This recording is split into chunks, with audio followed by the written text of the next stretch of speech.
తిరుమల లడ్డూను అపవిత్రం చేసిన వారిని కఠినంగా శిక్షించాలని కోరుతూ బీజేపీ కిసాన్ మోర్చా ఆధ్వర్యంలో గోవు గోస విను గోవింద కార్యక్రమాన్ని నిర్వహించారు.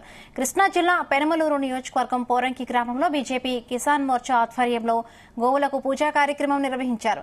ఈ కార్యక్రమంలో కిసాన్ మోర్చా కృష్ణా జిల్లా అధ్యక్షుడు గోపిశెట్టి దుర్గాప్రసాద్ తో పాటు బీజేపీ, ఆర్ఎస్ఎస్, తెలుగుదేశం పార్టీలకు చెందిన నాయకులు పాల్గొన్నారు. జగడాల జగన్ను, కలతీల జగన్ను కఠినంగా శిక్షించాలని నినదించారు. గోవుల గోసతో అపవిత్రమైన హిందూ దేవాలయాలు పవిత్రంగా మారాలని ఆకాంక్షించారు.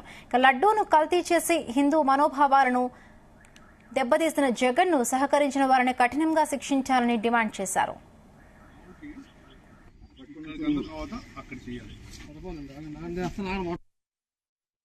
ఆధ్యాత్మిక ప్రదేశం ఏదైనా అందరూ వెళ్లి దర్శనం చేసుకునేది ఏదైనా ఒక గుడి ఏదైతే తిరుమల తిరుపతి, అలాంటి ప్రసాదాన్ని కల్తీ చేసిన వైసీపీ నాయకులు ఈ రోజున మీడియా ముందరకు వచ్చి మాట్లాడుతూ ఉన్నారు.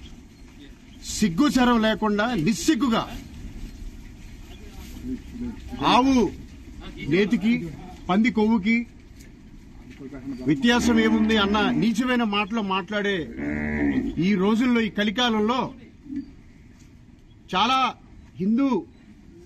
హిందువులందరూ కూడా ఈ రోజున కళ్ళంట నీళ్లు పెట్టుకునే పరిస్థితి. ప్రసాదాన్ని ఏదైతే గనక చాలా నీచంగా మాట్లాడారో దాంట్లో కల్తీ కొవ్వు కలిపి ఈ రోజున ఇన్ని కోట్ల మందికి, లక్షల మందికి మీరు తినిపించారు. ఈ పాపం ఊరికే పోదు.